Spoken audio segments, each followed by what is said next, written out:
Hey, good afternoon. It's February 24th, 2025, a meeting of the Finance Committee. Keelan, can you take the roll, please? Avalos. Present. Fertile Guinea. Here. Novick. Here. Green. Here. Zimmerman. Here. Finance Committee is in session. Chris, can you please read the statement of conduct? Welcome to the meeting of the Finance Committee. To testify before this committee in person or virtually, you must sign up in advance on the committee agenda at www.portland.gov/council/agenda/finance-committee or by calling 311. Information on engaging with the committee can be found at this link. Registration for virtual testimony closes 1 hour prior to the meeting. In-person testifiers must sign up before the agenda item is heard. If public testimony will be taken on an item, individuals may testify for 3 minutes unless the chair states otherwise. Your microphone will be muted when your time is over. The chair preserves order. Disruptive conduct such as shouting, refusing to conclude your testimony when your time is up, or interrupting others' testimony or committee deliberations will not be allowed. If you cause a disruption, a warning will be given. Further disruption will result in ejection from the meeting. Anyone who fails to leave once ejected is subject to arrest for trespass. Additionally, the committee may take a short recess and reconvene virtually. Your testimony should address the matter being considered. When testifying, state your name for the record. If you're a lobbyist, identify the organization you represent. Virtual testifiers should unmute themselves when the clerk calls your name. Thank you. Thank you. So today, colleagues, we're going to have 3 different presentations. Well, 2 presentations, 3 items. First will be on the opioid settlement funds. Second, about some mid-year adjustments. And then, as we discussed last meeting, recommending a budget calendar to our whole council. If I could invite the city staff up who will be on opioid funds, but as we go through this, before I have the clerk read the notice, I'll just have folks as a sense of way-making, if you will, way-finding, is that how we approach new funds that come into the city is a question that this council and this committee will need to figure out what is the best way for us to hear it and then send it to our colleagues. What is the best way for the executive branch to realize funds and then execute funds, and recognizing we're in the first 8 weeks of a new system and understanding those roles. We've got a little bit of I think, sense making to do for our entire council. And so I hope that our mind will kind of stay to that as Jonas and his team present today. So clerk, if you could, with the first item. Item 1, opioid settlement funds overview. Great, thank you, Chair and Committee. For the record, Jonas Beery, the city's Deputy City Administrator of Public Budget Finance and Chief Financial Officer. And I'll just acknowledge we have a very short presentation, just kind of a few talking points, and we have staff in the room to open up for questions as much as possible. I know this was a topic of discussion at Council last week as well, so we'll try to connect some tissue there. Just to start with some sort of basic kind of background and facts, so we're all working from the same information. In compliance with state budget law and city charter, City Council appropriates spending of grants funds as part of each year's annual adopted budget or in a mid-year supplemental budget action or grants-related ordinance. Appropriations are also compliant with any specific terms or requirements of those grants. Under Article 4 of the City Charter, the mayor has authority to sign grant agreements and contracts or can delegate such authority within the appropriation limits for the purposes as approved by City Council. All of the city's grants undergo an annual external independent audit alongside and as part of the city's annual comprehensive financial report. The city's received a clean grants audit for at least the past 5 years, including the most recently completed fiscal year 23-24. The city has settlement agreements with 8 entities to provide opioid dollars over many future years through fiscal 38-39, though the actual amounts and timing of that receipt is not predictable. Since fiscal year 2022-23, the city has received $8.3 million in total opioid funds. The total allocated and proposed amount through fiscal year 24-25 is approximately $6.8 million, which has been contributed to programs that support opioid recovery and community impacts, programs such as Portland Street Response, Community Health Assess and Treat Program, or CHAT, Fentanyl Emergency Short-Term Housing, Burnside Recovery Center, and the fiscal year 24-25 proposed Bybee Lakes program, along with other programs. Which means $1.5 million in opioid funds are expected for appropriation in a future budget action. The mayor has previously suggested that a portion of these funds could be targeted towards supporting operations at Bybee Lakes for an additional year, subject to future council approval. Future opioid settlement amounts, i.e. amounts above the $8.3 million received so far, will be presented to City Council for future appropriation. Lastly, in response to the resolution passed by City Council on Wednesday, February 19th, the City Administrator is working with the Grants Management Division to prepare a report further detailing grants appropriations and expenditures, and we expect to be able to provide that report in advance of the April 21st deadline identified in that resolution. And we'd be happy to open up to any questions. Councilor Purtle-Guinea. DCA Berry, when you said that future amounts will come to council that we haven't received yet, will those come to council when you are looking, you on behalf of the executive of the city, when you are looking to have them allocated, like the 1.5 million that are waiting for allocation, or will we receive notice that those funds have come in and are available for allocation before we get an ask for allocation? That is a good question. In the current process, let's say prior to today process, typically those would come in and they wouldn't necessarily be highlighted as coming in until there's a budget request moment. And in the past, I know we're going to talk about a budget adjustment process here on another agenda item. In the past, there were sort of less frequent opportunities to have those budget discussions. Under the new alignment, not only are there potentially more frequent opportunities, for example, monthly, to have a potential budget adjustment ordinance if we choose that path, but also committees like this and other conversations to highlight receipt of those funds prior to something coming forward as a budget, a formal budget action. Chair, I'd like to request, as we think about over the interim, what the budget process looks like moving forward in a year-round cycle, that we get notification of any funds coming in, as well as requests from the executive branch to use those, so that as councilors are thinking about the work that we are doing and the policy asks, which with budget implications that we might have, that we have those funds in mind. Great. Other questions from the committee? Mr. Beery, in terms of how we approach ongoing versus one-time funds, I'm familiar with both, but a fund that seems to be one time every year for almost 20 years is in action. It seems kind of like an ongoing fund. So going up until budget year 38, 39, can you help me understand why we don't consider it ongoing until, let's say, the 36th year?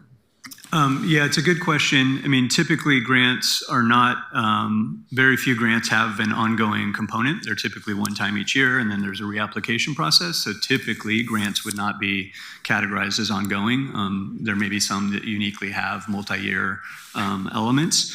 So that's just one information point. The other thing I would flag is that because we don't have really any lens on the dollar amounts or timing that would be coming in, it would be really difficult to say, well, we got 1.5 million coming in this year. Let's assume we have 1.5 million coming in every year and contribute that to an ongoing cost, when in fact it could be widely variable year over year. It is, to your point, Chair, not optimal to have these sort of ongoing one-time decisions, but that is fundamentally the reason why that occurs. Help me, maybe I missed this, and I'm sorry if I was writing notes. So the variable amount each year, can you talk about that, why that is the case versus being and I might call staff up to help address that. Thank you. Thanks. Hi, Sheila Craig, Grant Manager.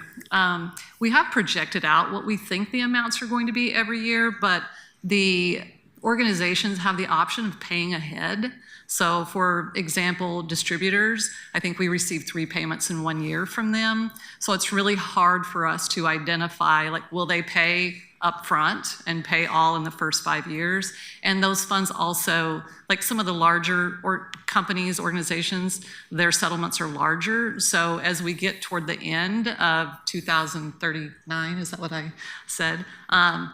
It's reduced significantly. So those larger payments are coming in over the next, probably 5 years. And then we're projecting out, but we just have no way of knowing when they're going to come in or how much they're going to be.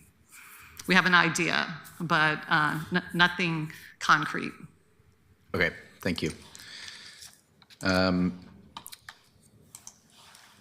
Jonas, I'm curious if you have, actually, I'm sorry, I've seen some of my colleagues have jumped in. I'm going to go to Councilor Green, please.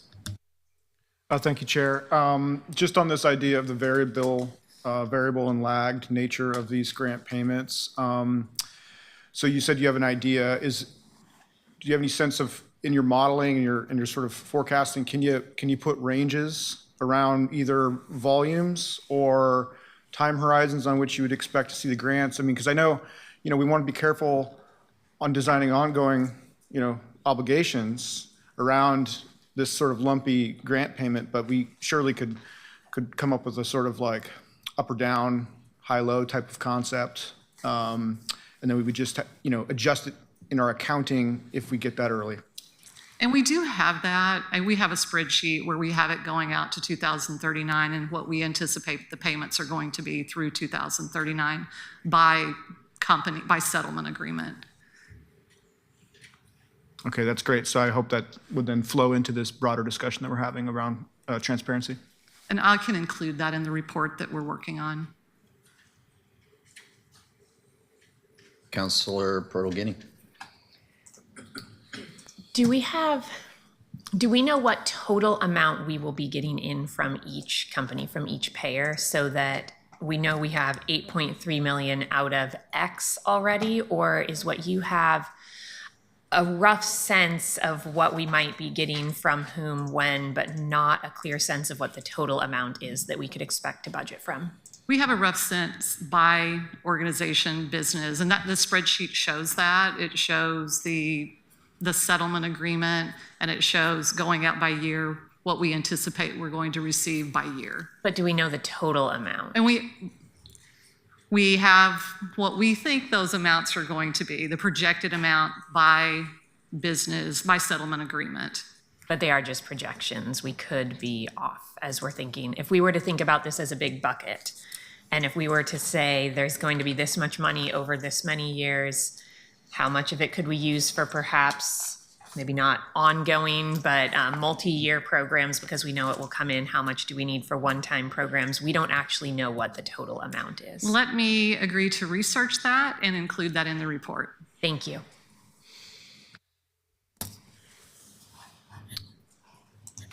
Any other questions from the committee at all? I know both of our topics are kind of blending together today a little bit based on last week's actions. Okay, thanks. I think we have some kind of lumping in. How do we want to approach the opioid funds for the coming decade and a half?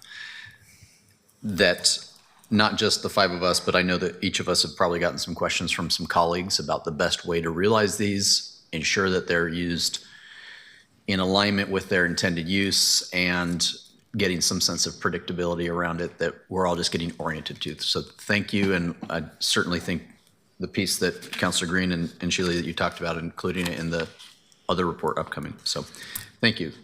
Clerk, we can move to the next item then. Item 2, FY 2024-25 mid-year budget adjustment actions. Good afternoon.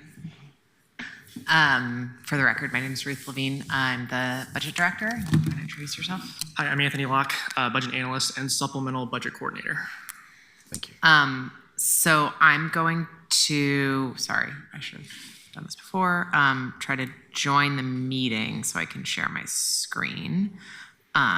Apologies. I thought this would be, why is this? Sorry.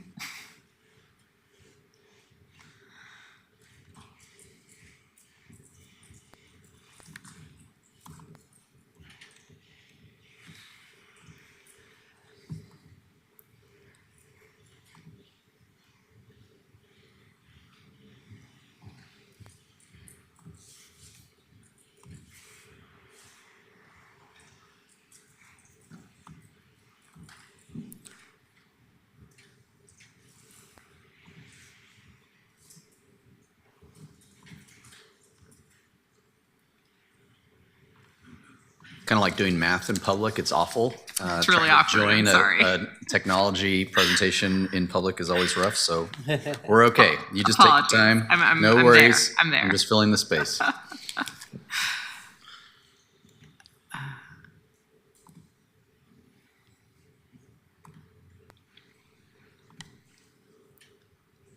Okay.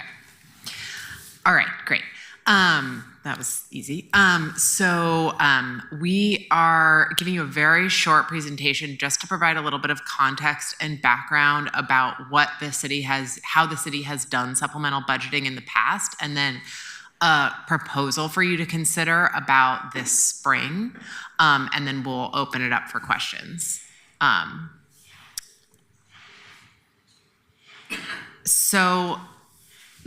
The city has historically, or at least in recent history, done 3 organized supplemental budgets. In the fall, we have done a supplemental budget that's been used to true up beginning fund balance based on year-end actuals. In the spring, we have done a supplemental budget that does a couple of things. It was the point to kind of project year-end spending, particularly in the general fund, and then make necessary adjustments to bureau budgets to sort of true up budgets to actuals. And then we also did it for doing fiscal carryovers across fiscal years. So we can talk about this more, but essentially we would take the money out of the fiscal year we're in and then move it to the next fiscal year for things that were delayed or otherwise needed to cross fiscal years. And then the third is an over expenditure ordinance, which is really narrowly focused just on ensuring that no fund ends the year out of balance, which it can't do, and doing any interfund loans or other things to avoid that. So that's the kind of high level, and we can talk about each of these more. This was the sort of calendar we've used in the past for doing what we called bumps. And so the fall would happen roughly in sort of September, October timeframe, spring, March, April timeframe, and then at the very end of the fiscal year is the over expenditure ordinance in June.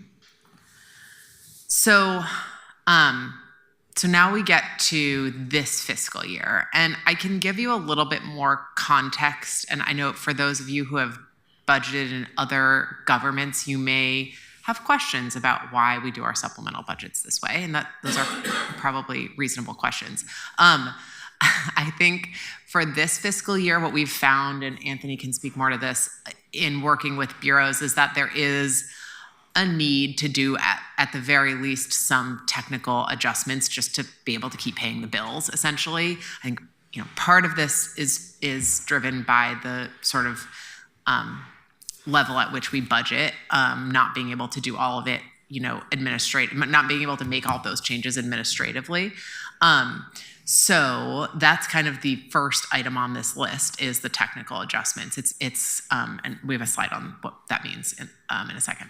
The second would be to deappropriate general fund program carryover. We'll talk more about that. The third would be to allocate policy set aside. So in the fall this year, the prior council allocated amounts to contingency, which we talked about earlier in January. But so there are amounts sitting in contingency that either are needed for this fiscal year to finish the year in balance, or could be used to essentially buy down cuts in next fiscal year or to solve the gap.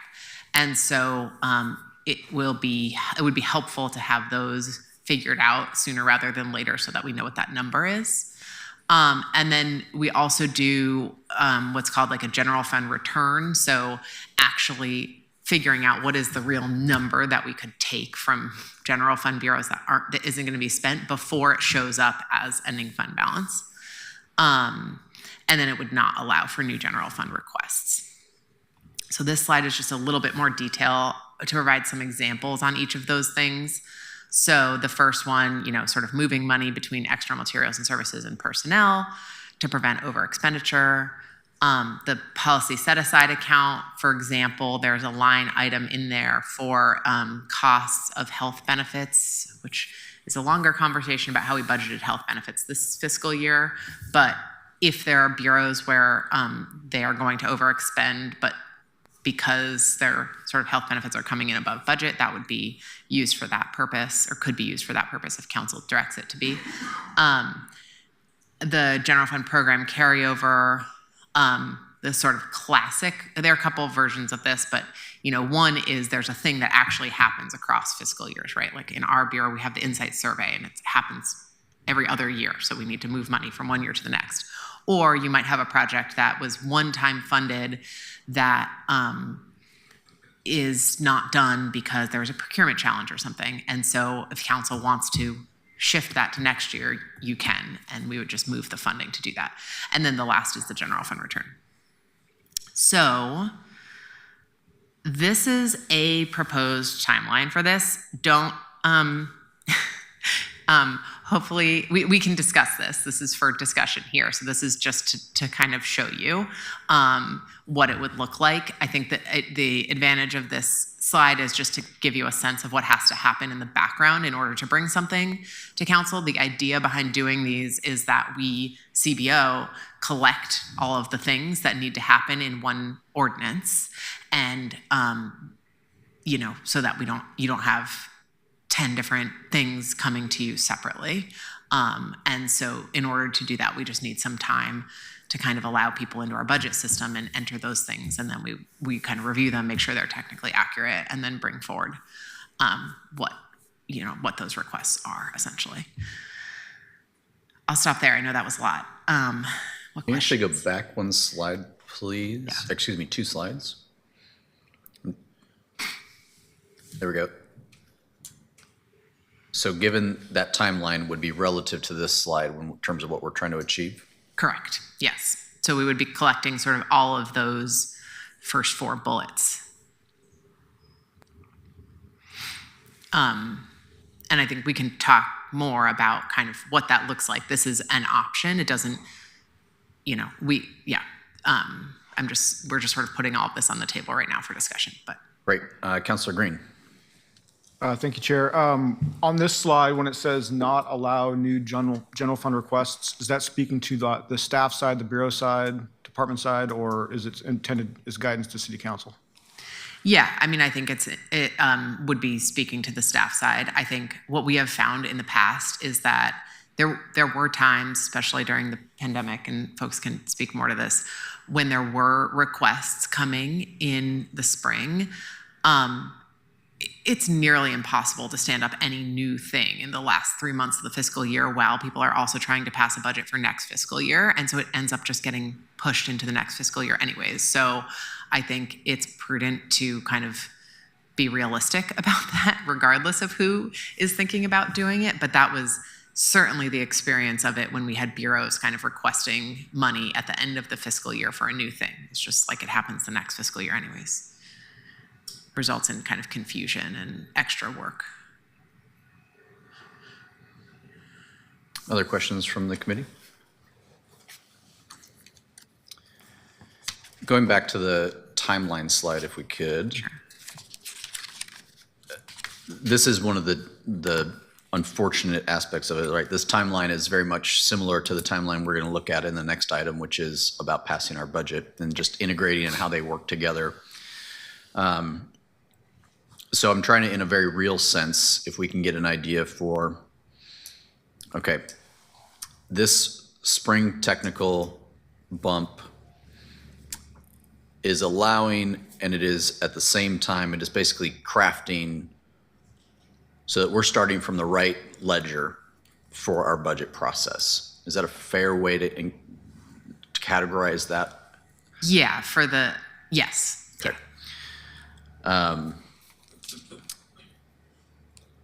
And noting that it would be complete on this timeline about 2 weeks, or give or take maybe 3 weeks before the mayor's executive budget is released. That's right. Okay. And so is this then a recommendation to this committee to send to the council for, would we need to adopt this timeline, or is this a timeline that you're just doing a check-in if it works for us, if you will? Yes. I don't believe that we need to adopt a timeline for this year for this. You may want to in the future adopt a sort of supplemental budget calendar resolution at some point, but given the short time frame here, I don't think there's no requirement certainly that you send it as a resolution. It would just be a heads up, and then what you would put the council items and this committee's items on your calendar officially in that way. Great. I'm going to go to Councilor Pearl Guinea, please. I'm just thinking about what our action is and what this leads to. And is it helpful, Ruth, for you if what you hear today is, yes, that works, and this committee will push for our chair and then the council president for full council meetings to make sure we stick to this timeline? Or is there another ask that you have for us? I think if we have in this venue clear assent from you, essentially that tells Mike and the mayor. I think the next step would be Mike will move forward and tell bureaus, okay, start working on this. This is happening on this timeline so that they're all aware, but just wanted to, since it's ultimately council, obviously, that will be hearing it, make sure that it fits with your timeline and not get bureaus working on something on a short time frame that then you all say, oh, wait, no, let's do this some other way. So that's the hope here. Thanks. And looking around, I'm not seeing other comments. Colleagues, I think my recommendation here is that we have now heard this, that we, not with a vote, but just a head nod of we've been informed. And as a team, I would recommend that we go through this spring bump process with the technical process that exists for the city as it stands. And when we get into our next topic regarding the overall budget calendar, budget work sessions, I would actually recommend this to the finance staff as well as the council president who will be presiding over the budget committee process, that how we tackle budget modifications in the future should be one of our topics for the budget season. And I say that as a person who's lived a long time under the individual basis bud mods and one who's lived under the city's use of lumping them together as a bump, as we use the technical term.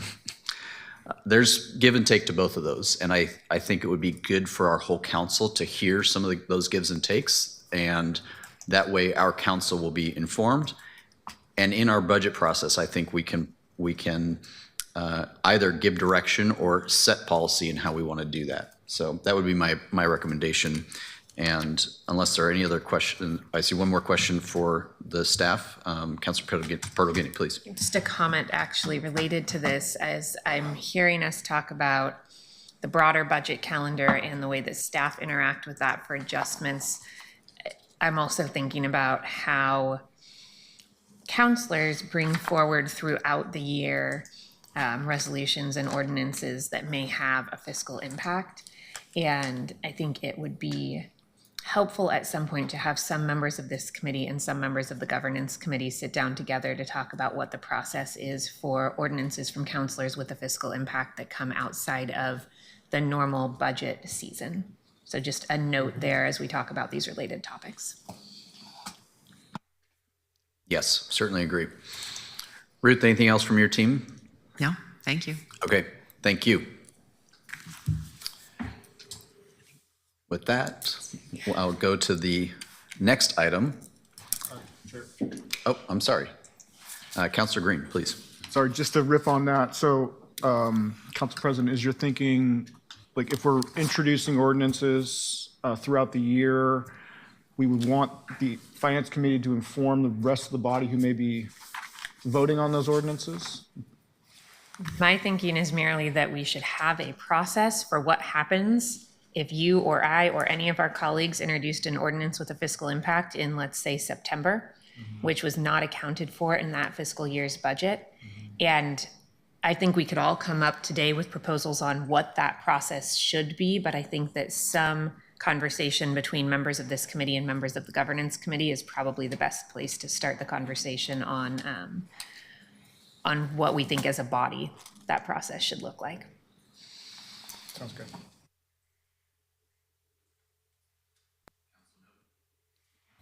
I agree with everything substantive that's been said here. I just wanted to warn my colleagues that I am going to propose that whenever we approve a spring or fall bump, we need to invoke Van Halen and use the phrase, "We might as well bump."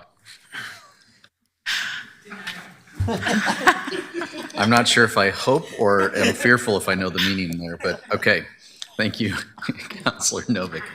Okay, Madam Clerk, I think we'll move on to item 3. And just for my colleagues, we are ahead of time, so if you've got discussion on this, we've got plenty of time. Adopt the budget calendar for FY 2025-26. Thanks. So we've got the staff up here. I just want to make a couple of, just in terms of place setting here. So we are going to, I'm asking the team based on what we heard 2 weeks ago and what we've heard last week in council is that one of the actions that the city council has to take is adopting a budget calendar and that to go through the finance committee as a recommendation from us to our colleagues. And with that, I actually, I'm going to ask the staff to do any introductory remarks they have, and I will just note for the committee, I do have some amendments to this that I'm going to make. And because they've been a bit on the fly, I'm going to use that time to make sure I've got them in order so it's more clear to everybody. But with that, Jonas, please, any introductory remarks or moments you want to share? Yeah, great. Thank you, Chair. Again, for the record, Jonas Beery, DCA of Budget and Finance and City's Chief Financial Officer. Just a couple of very brief introductory points and then, really aim for this to be an open discussion. So the calendar that's in the resolution that was posted online is sort of our best attempt to align all of the critical dates, which sometimes are sort of legally and statutorily mandated, to align those within the braiding those within the context of other council priorities that are already kind of scheduled and on the radar, and acknowledging the critical role of transparency, public engagement, and listening sessions and potential work sessions. So this is our attempt to do that. With some exceptions, there are a couple of dates on here that I think are pretty much hard mandated dates. There is some malleability in the way some of this gets aligned, so we're happy to walk through that. And then the other thing I'll just flag, and happy to cover this, is I know there was a request from the committee at our last meeting to come back with some specific dates around the district listing sessions, and so that still remains a little bit of a work in progress. I just actually about 2 minutes ago, before I walked up here, got an update on some potential dates, so happy to share that information now in detail, or can do that when we get to that point in the calendar. And I don't know, Ruth, if you have it. Yeah.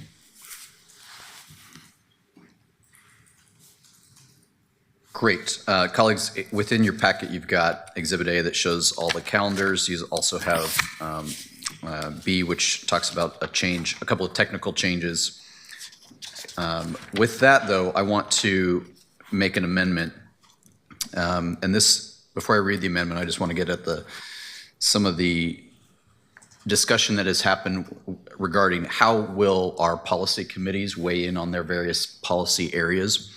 And what I'm hoping is that this language will encapsulate some of the feedback that we heard last week, but also allow the council president and the finance staff to craft and be flexible enough to meet the needs of each of the policy areas. And so in that vein, how we hear about various bureau budgets and topical areas and keep the city council, when it's convened as the whole budget committee moving forward, is going to be a very big lift. We have a lot of work and not a lot of days to meet on very detailed budgets moving forward. So I say that, and I'll make an amendment to add at the bottom of our whereas clauses to add, whereas the city council established policy committees and the ability of those committees to hold budget-related work sessions is encouraged. Simple language. And actually, I need to look to the clerk or my colleagues. I have other amendments that are related to this document. I need to understand if I'm making them as one full amendment or if these are all individual. Are the amendments related? They're all related to the document. It's the whereas, and then I have some new dates to propose. I think they're all related enough to be a single amendment.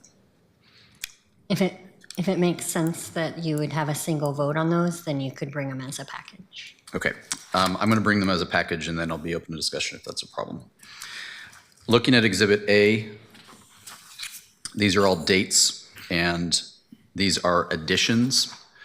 So additionally amended is that the date of May 14th from 2 to 5 p.m. is a budget committee work session. May 15th from 2 to 5 p.m. is a budget work session. May 21st from 9 to 1 p.m., 9 a.m. to 1 p.m. is a budget work session. May 28th from 9:30 to 12 p.m. is a budget work session. And June 4th from 2 p.m. to 5 p.m. is a budget work session. Colleagues, I recognize that that's a lot of dates. Those dates are intended to be the maximum grab for council time needed to deliberate over this, our very first budget, and are in coordination with the council president's office. Some of those supplant holds that we have on our calendar for regular scheduled council meetings. Others are in addition to or morning sessions or afternoon sessions. My intent here, after having done a number of municipal budgets and getting a feel for how our council likes to deliberate on items, is that we will need a more aggressive budget work session calendar as a whole.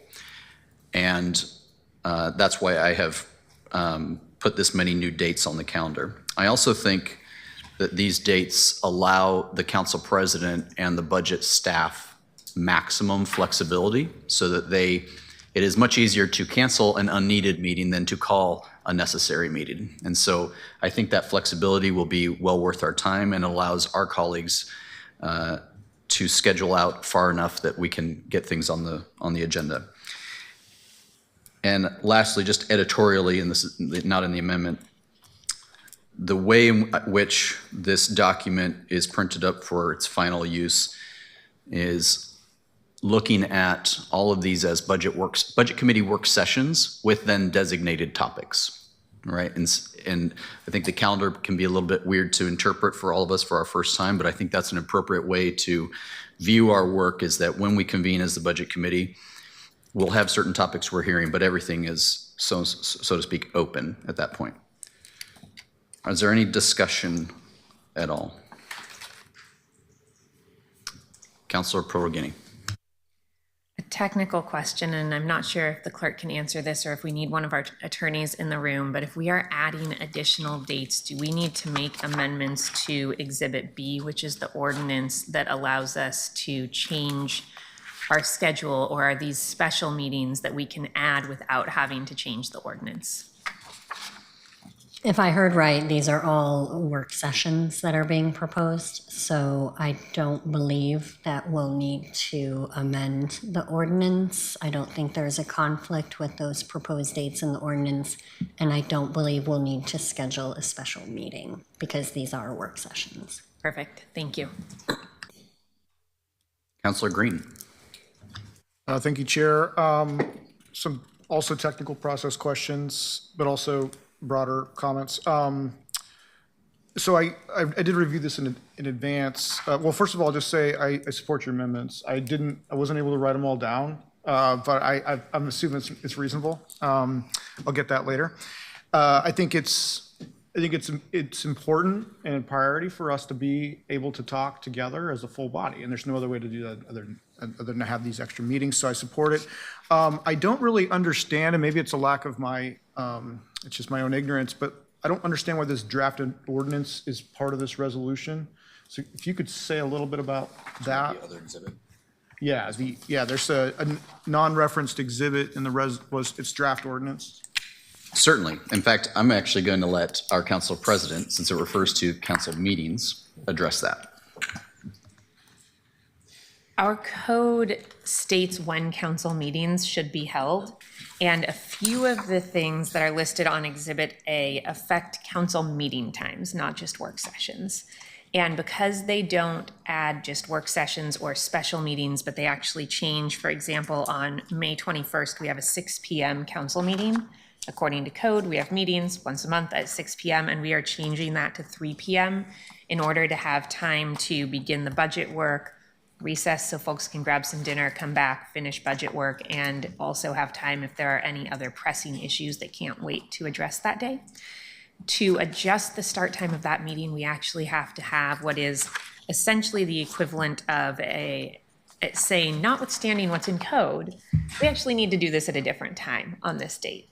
We have to have an ordinance to do that. Because of posting requirements, this ordinance wasn't drafted in time to post separately, so it's coming as an exhibit to the resolution. And if we choose to move it forward, it would then, I believe, and I'm going to look to the clerk for the technical pieces here, be passed as a resolution to become an ordinance somewhere between here and the council meeting. Is that correct, Keelan? How are we dealing with the actual passage of the exhibit, or do we need to turn that into an ordinance today? So what's going to happen, my understanding is that you'll vote today to refer this committee or this resolution to the full council.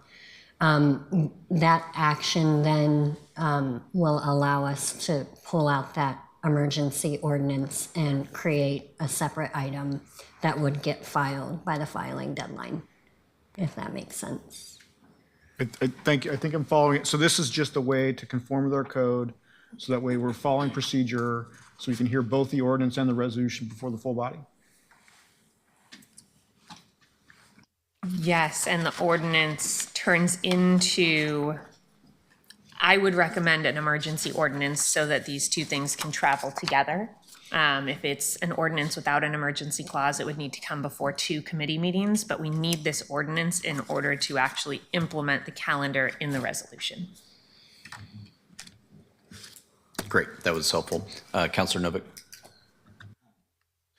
I just wanted to be sure, I think that my calendar is inaccurate, but I want to be sure you check to make sure that these dates didn't conflict with any committee meetings.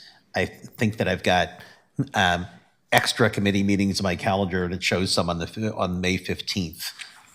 So I just wanted to be sure that you've checked with the real committee schedule and there's not a conflict, or if there is, we figure out some way to deal with it. We have not done a 100% scrub, Counselor. And what I would ask counselors who are chairs of those committees is that if there is a deep reason that perhaps a committee should happen instead of the whole budget committee, that case be made to the council president, but this allows that time to be used for a budget committee if it can be. But yes, that conflict does exist, and I'm sure it exists, and I think that it should probably exist just given the season. But we wanted to highlight the maximum number of potential budget committee sessions in order to give flexibility, depending on this animal we are about to wrangle here. Got it. Councilor Pearl Guinea. To Councilor Novick's point, I believe on the 15th, there's a committee that ends at 2 and no committee after that. And if you might change your amendment to have the meeting on the 15th begin at 2:30, we could fully avoid that conflict. Otherwise, we can ask that committee chair to either cancel or end her committee early. I'm perfectly fine with the friendly adjustment to 2:30 on May 15th as a start time instead of 2 as I read in the original record. Thank you for that suggestion. And then Councilor Avalos, questions, comments? Yeah, I'm just following this thread here about the way that it could conflict with committees. I guess I would just state, I get that this is an important full council need and we have to add in more dates. I just also would flag that part of at least my goal in my committee in that time is to talk budget. So I guess I'm saying I would not prefer that a bunch of our committees have to get canceled because we already have so few of those. And I'm scheduling time to talk budget in that time. So it's going to be relevant. But I would just, I guess, advocate that we actually do go back and make sure that it's not in conflict. I'm not really in a place prepared to be canceling any kind of committee meetings right now. So. Thank you, Counselor. With that amendment, I would ask if there could be a second. Second.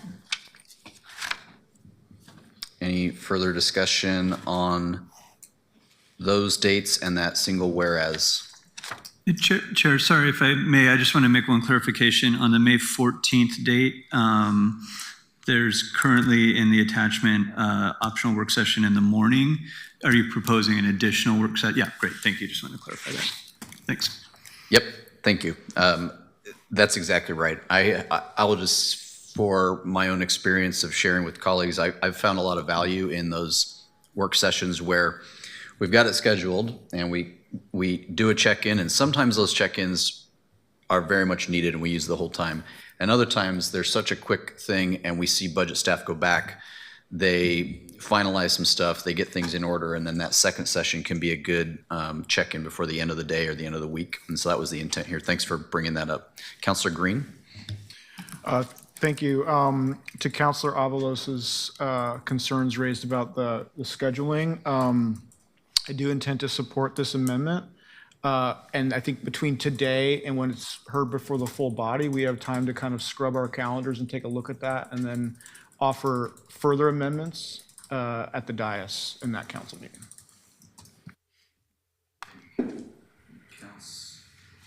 Councilor Avalose. Well, I guess to that last point that Councilor Green is making, is there some kind of release valve if we go back and see that something is in conflict? Like, are we going to need to come back here and reapprove, or can it, I don't know what the flexibility of the ordinance is. Great, that's a great question, I appreciate it. So after our action today, just to remind folks, our action will be to recommend from the Finance Committee, recommend adoption by the whole council. So this will come back to our whole body. And what I think is possible at that point is, to Councilor Green and yours point, is that if any one of our 12 see a serious conflict or this is too many or not enough, that we can always make an amendment when we actually pass it. Right now, this is just coming out of committee to the whole council, kind of utilizing our new process. Other discussion before we vote on the amendment? Okay, clerk, can we do a vote on the amendment, please? Avalos. To be clear, this is the amendments to the dates, not the full resolution. And the whereas clause that I read in. And then after this, we're going to take another vote. I have another amendment that'll be separate, yeah. Oh, okay. Oh, wait, so is this vote on the new whereas and the new exhibit, or the updates to the exhibit A? Whereas and the dates, yes. And then you just said you're going to introduce another one after this? Yes. Okay. Okay. Aye. Rogini. Aye. Novick. Aye. Green. Aye. Zimmerman. Aye. Thank you for that support, colleagues. I just noted that I had another amendment. So if you're looking at the other exhibit regarding what Councilor Green noted earlier about the change of times, in the now therefore the council directs, paragraph A states a 3 p.m. start time instead of a 6 p.m. start time for that council meeting. I'm moving to amend that become a 10 a.m. start time for that council meeting instead of 3 p.m. The reason I'm making that amendment to this is that this many years of budgeting, I'm very cautious to start a budget council meeting or any sort of action that late in the day. I see that budget adoptions need full days sometimes. And so I think we have available time that day. And I think your support would allow the council president all the time she needs to get us through the actual approving of that budget. So I hope you'll support that amendment. I'd be looking for a second from 3 p.m. to 10 a.m. Second. Any discussion on this from the committee? Okay, Councilor Avalos.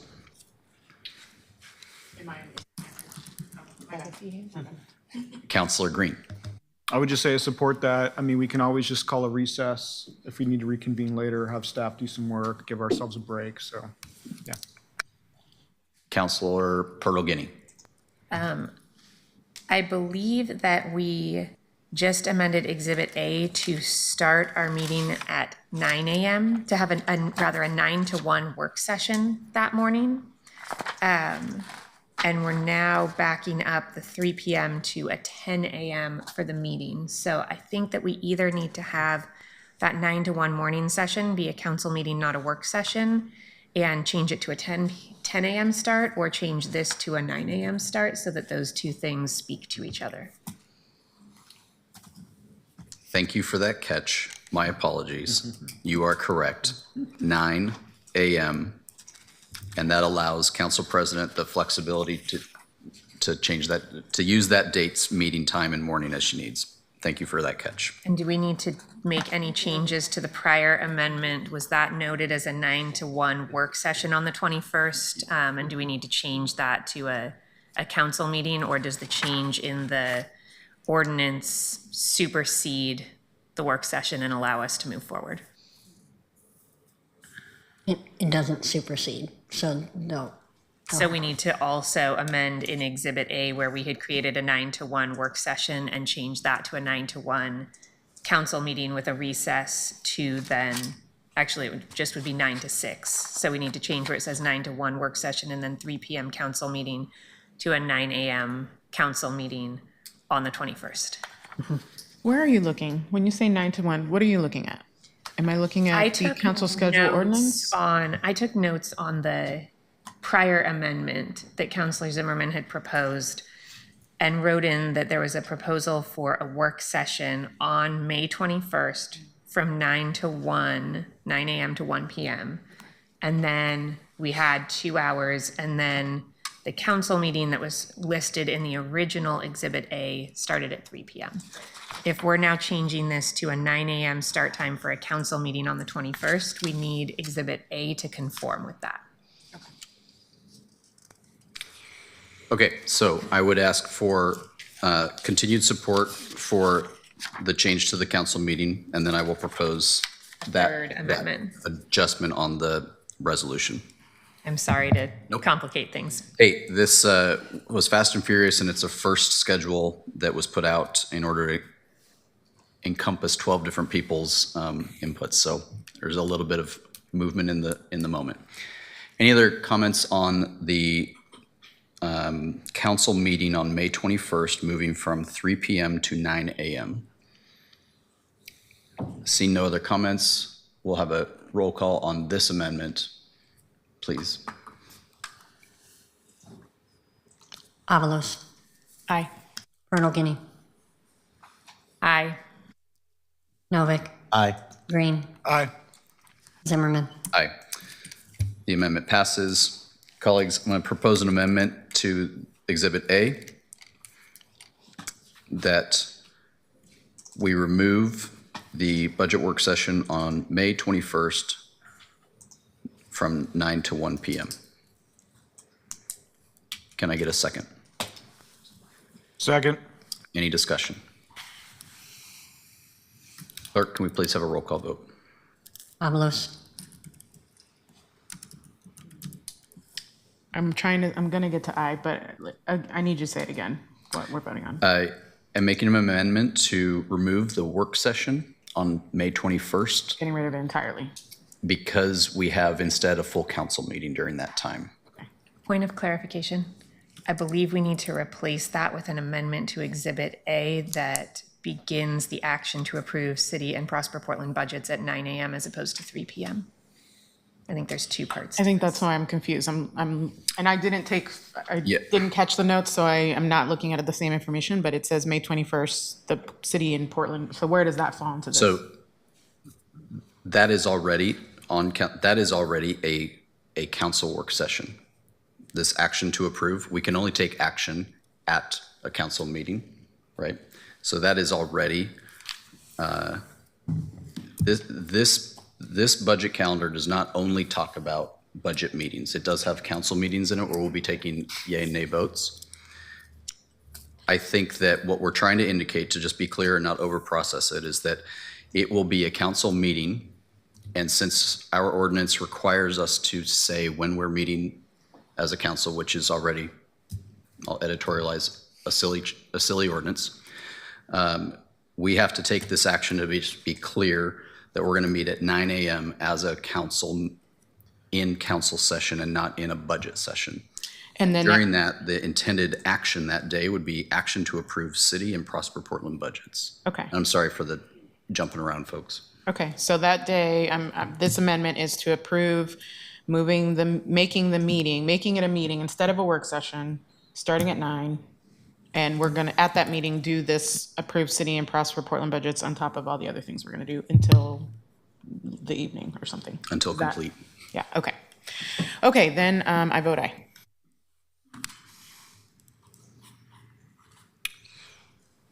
May I clarify? Thank you.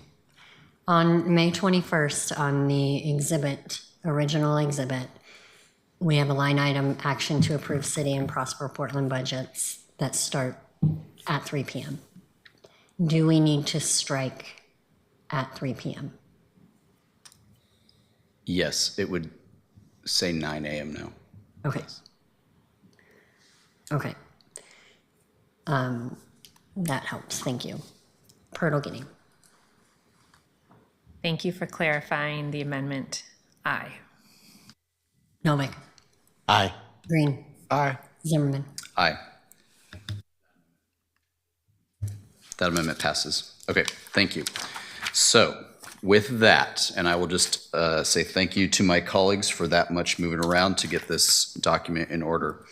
I want to open it up for any other discussion, but some key learnings from our last Finance Committee meeting and from last week as a city council.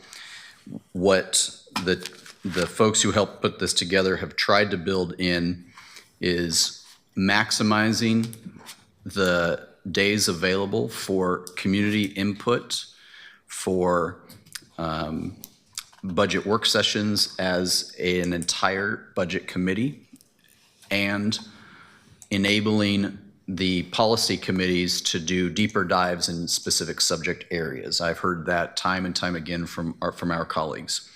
This is also something that is quite new and is something that we're all working through. And so it took an aggressive set of amendments to achieve that. And so I appreciate the support to do it. I'm looking forward with the staff and the Civic Life who's helping you figure out the district-based community listening sessions, which I'm very excited about. I think are going to be very valuable and something that Portland's public is expecting now that we are in districts, that we have a line item to our elected representatives. There is, nothing to say that all 12 wouldn't show up to a district-based listening session. I intend to make as many as possible. I hope I can make them all. But also it we may not be able to, but I think that's the nature of this community listening session spirit, is that we're able to make our priorities as a community known to as many elected officials as possible. And so we've built that into this schedule. We have given, I think, the mayor ample time to hear the community and the council's work sessions, to hear about priorities before we have an executive released budget, so that if the mayor is able to take that input from the community and from councilors, we have a real chance at having a proposed executive budget that is passed at a significantly, well, very close to what is proposed. And I think that that's something in a year like this that was a goal. And then building in, I know that there are councilors who have thoughts on how do we make amendments, where do we have our priorities take place, and I think we've now built in plenty of opportunities for councilors to learn their first budget and put inputs and amendments as necessary if they see large holes in priorities. And so with that, if there's any other discussion, I'll take a look. Councilor Green. Thank you, Chair, and thank you for your leadership on getting this going. This is a lot of work and a lot of critical thinking, and you two partnered together on this. we're creating a new system of government, and this is like one of the very important details, but maybe it's not as flashy as some other things. So it sets us up for success. I just wanted to kind of use the space to say, when I look at this, I don't see just a week of community engagement. I see it starting on February 28th and running all the way through the end of it, but informing the mayor's budget on May 5th. So I intend to kind of use, my office's communications. I intend to use my in-district days to kind of do my own kind of town hall and around this budget, because I think we need to really maximize the opportunities for our constituents to engage in this. And so every time council meets, every time we have a work session, that's an opportunity for folks to come in and participate. Thank you, Councilor Grant. I appreciate that. We tried hard. We tried hard, so I appreciate that. Before we take any votes, I do want to look to Ruth and Jonas if there's any comments or notes that you all would like to make. Just thank you all for this great discussion. Appreciate getting to a more robust calendar and just acknowledging typically this is a conversation that we'd like to facilitate in the fall so that we know going into the start of the process how this all lays out. And obviously we couldn't do that this year, so appreciate the time as early as we can in the new alignment to get that pinned down. I did want to just double check on the question on the district chair. How'd you say it perfectly? District-based community listening sessions. There you go. A couple more practices, I'll get that down.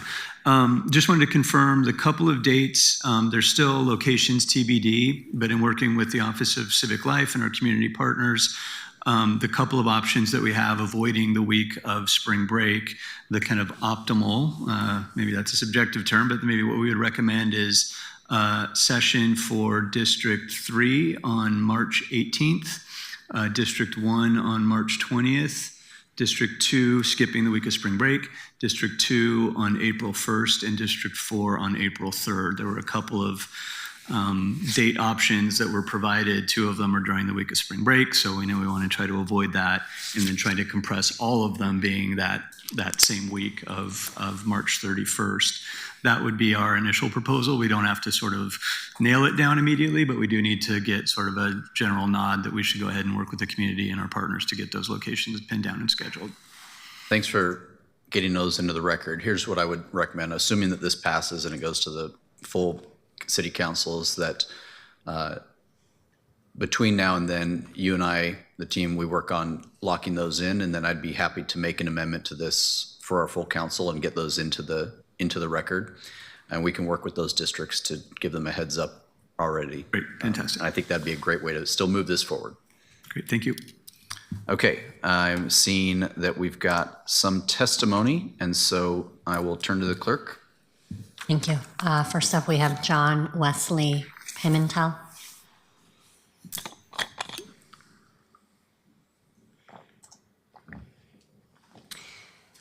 John Wesley. Next, we have Ryan Sotomayor.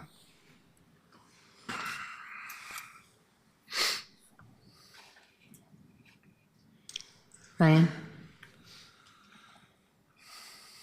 Okay. Okay, I'm sorry that our amendments were so boring. We lost you and whoever needed to comment. Like we said, there's going to be plenty of opportunity for additional public comment on our city budget. So with that, clerk, I think we are ready for a vote on this item. So this is the vote on the resolution as amended. Avalos. Aye. Pirtle-Guinea. Aye. Novick. Aye. Green. Aye. Zimmerman. Aye. And then Chair Zimmerman, may I just also clarify that this is a vote to pass the resolution as amended to full council for consideration? That's exactly correct. Thank you. Thank you. Okay. It has been passed. Thank you, everybody, for that flexibility. I appreciate it. And then I would also hope that we can have discussions within our districts to just help our colleagues who are not on this committee just understand kind of what's coming, the intent, and as you hear from your colleagues that we can make this better, please bring that back into this room, and we can always work to incorporate, finance policies moving forward. With that, I'm going to hold off on reviewing future topics as we are in the midst of figuring out what timing and what makes this committee stand out from being the budget committee as a whole. I'm trying really hard not to have the finance committee step on the toes of the entire city council as the budget committee, which is very important. And so while I realize that I've gotten some comments from the public and even staff and colleagues about the finance committee serving as the budget committee, I want to say it here and at this committee, it's very important to recognize that the entire city council serves as this community's budget committee and that our structure is set up. This committee is I consider a support function and one whose work will be policy-based and detailed-based, similar to some of the reports we heard earlier, in a support function to that larger budget committee. And just setting expectations is always important. Looking at my colleagues, have any last comments or closing comments before we adjourn? Okay, thank you, everybody. We are adjourned. Ruth, can I grab you outside? Thanks. Yeah, of course.